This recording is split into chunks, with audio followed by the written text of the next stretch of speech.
ልብ ብላችሁ አዳምጡኝ።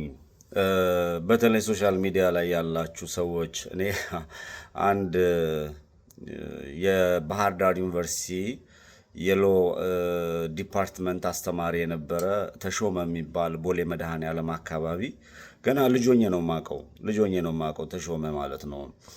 የአእምሮ ችግር ያለበት ይመስላል እና ቀርቤ ያወራው ነበር። በነገራችን ላይ መድኃኒት አድርገውበት ነው ምናምን ይባላል እና ነገሮችን ጥልቀት ነው የሚያያቸው። በጣም ሩቅ ነው የሚመለከተው።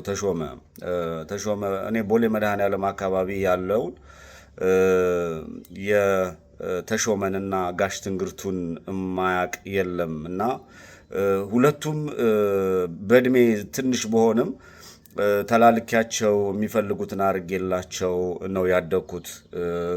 ይሄን አንጣ ይሄን ግዛ ሲሉኝ ተሯሩጬ ነው ያደግኩትና የሚገርማችሁ ምንድን የሆነው ገና የዛሬ 18 19 ዓመት ታሪክ ነው ማጫወታችሁ። ማለት ቆም ብዬ እንዳስበ የረዱኝ ማለት ነው። እና በምን ሰዓት የሰው ልጅ እንደሚለወጥ አይገባኝም እና በምን ሰዓት እንደምትለወጥ አይገባኝም፣ ግን ማዳመጥ ጥሩ ነው ብዬ ስለማምን ነው። እና ተሾመ ምንድን ያለኝ አትሌቶቹ አሸንፈው እንደዚህ ሐምሌ ነው ነሐሴ ላይ ምናምን ይመጣሉ። በጣም እዛ ቦሌ መድኃኔዓለም አካባቢ ኤርናሞል የለም ነበረ። ከፍተኛ ጭፈራ ይደረጋልና ከፍተኛ ጭፈራ እየተደረገ ተሾመ ከሁሉም ህዝብ መሃል ጠራኝና ተረጋጋ ተው እስቲ አለኝ እና ያ ሰውዬ እንዴት እንዲህ ሊለኝ ቻለ የሚል ሐሳብ በውስጤ መጣና ድክው ብዬ በቃ ያንን ዝላዩን ጭፈራውን ይሄ ዝም ብዬ ምክንያታዊ ያልሆነ ነገር ማድረገውን አቁሜ ወደ ቀልቤ ተመልሼ እንትን አልኩኝና ተሼ በጣም ምሁር ነው። ጋሽ ትንግርቱ የኢትዮጵያ አየር መንገድ ቴክኒሻን ነው። እሱ ካልፈረመ በየትኛውም ዓለም አይሮፕላን አይነሳም። ሁለቱም ተጠቂዎች ናቸው። ጋሽ ትንግርቱ የጉራጌ ክልል ተወላጅ ቢሆኑም እንደዛ ነው ይመስለኛል ጋሽ ትንግርቱ። ተሼ ግን የአማራ ክልል ተወላጅ ነው፣ የጎንደር ሰው ነው። ከነዚህ ከሁለቱ የተማርኩት ነገር አለ። ፎቶቸውን ባገኘው ነው በለጥፎ ደስ ያለኝ። ያው ስላነሳው ስማቸውን ለማስተዋስ ነው። ድንቅ ሰዎች ስለሆኑ ነው። አቡነ ማናቸው ጳጳሱ ሲመጡ ፊት ለፊት ገብተው ቦሌ መድኃኔዓለም የሚናገሩ ናቸው። ምክንያታዊ የሆኑ ሰዎች ናቸው። እኔ ከነሱ ብዙ ተምሬያለሁ። እኔ እዚህ ሶሻል ሚዲያ ላይ አሁን የምመለከተውና የማየው ነገር ምክንያታዊ ያልሆነ ያልበሰለ ዝም ብሎ ዝል ላይ እየተመለከትኩ ነውና እስቲ ነገሮችን ሰከን ብሎ ለማየት ሞክሩ። ማለት ንግግሬ በጣም አስቸጋሪ ነው።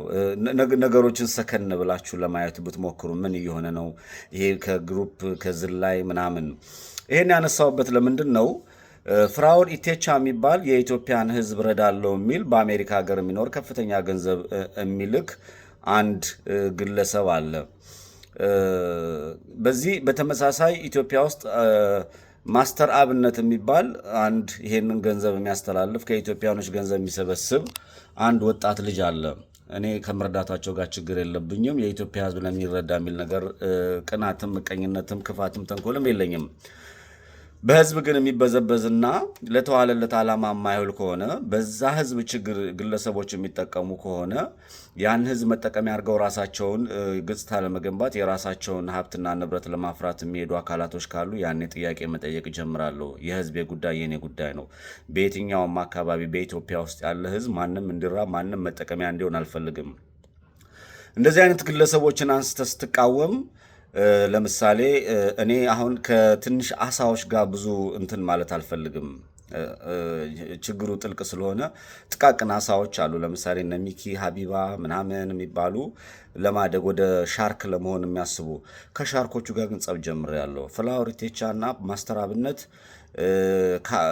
ካሊድ ፋውንዴሽን ምናምን የሚባሉ በማህበረሰቡ ስም የሚሸቅጡና የሚነግዱ ግልጽ የሆነ ነገር መቀመጥ ያለበት መጠየቅ ካለባቸው መጠየቅ ማብራራት ካለባቸው ማብራራት ያለባቸው አካሄድ አለ። እነሱ ስትነካ በተለይ ማስተር አብነትን ስም ስታነሳ እጅግ በጣም በሚገርም ሁኔታ አምልኮ ድረስ የገቡ ግለሰቦችን ተመልክቻለሁ። አይ ዶንት ኬር። እኔም ለራሴ ክብር አለኝ። እኔም ራሴን አከብራለሁ። እናንተ ራሳችሁን የማታከብሩ ራሳችሁን አሳልፋችሁ የሰጣችሁ ሰዎች ከሆናችሁ እኔ በዛ ደረጃ ራሴን አሳልፌ የሸጥኩ ሰው አይደለሁም። ማስተር አብነትና ፍራኦል ኢቴቻ የተባሉ ግለሰቦች ጥያቄ ሲጠየቁ በሶሻል ሚዲያ ነው ፌስቡክ ላይ እንስማማለን ብለው ሌብነታቸውን ለመሸፈን መጥተዋል። ፍርድ ቤት ነው ሌባ ነው ሌባ አይደለም የሚለው። እኔ ግን ባካሄዳቸው ባነጋገራቸው በሚሰራውና በሚደረገው ነገር ግለሰቦቹ በሚያደርጉት እንቅስቃሴ በተለይ ማስተር አብነት የሚባለው ደቡብ ክልል ላይ ከብልጽግና ጋር ተወሽቆ በማህበረሰቡ እንዴት እንደሚሸቅጥ እንዴት አድርጎ ቪዲዮ እንደሚቀርጽ እንዴት አድርገው በንጹሃን እንደሚበዘብዙ ብዙ መረጃዎችና ብዙ ማስረጃዎች እያየሁ እየተመለከትኩ ነው። ከዛ አንጻር መጠየቅ ያለበት ይጠየቃል። ትላልቆቹ አሳ ነባሪዎችን አስቀምጠህ ቴዲ ሶሻል ሚዲያ ላይ ቴዲ ሐዋሳ የሚባል እኔ እንደዛ ልተሻሽም በጣም ይቅርታ አድርጉልኝ። ትከፍ ዝቅ ታደርጉኛላችሁ፣ ወደዚህ ታደርጋላችሁ፣ ትሳደባላችሁ ምናምን። መስበር እችልበታለሁ። እንዴት አድርጌ እንደምሰብራችሁ አውቃለሁ። በጣም የመስበር ልምድ አለኝ። ጥሩ ሰዎችን አልነካም። መጥፎና ሌባ ጭበርባሪ ምክንያታዊ ያልሆኑችን ሰዎች ግን እንዴት ክፋቴ አይደለም ስራቸውን የሚሰብራቸው ግን እንዴት እንደምትሰበሩ እንዴት አድርጌ ቆልመሜ ቁጭ እንደማደርጋቸው እችልበታለሁ። ዛቻና ማስፈራሪያም አይደለም። ሐቀኛና ንጹህ ከሆናችሁ እሱ ስራቸው ያወጣችኋል።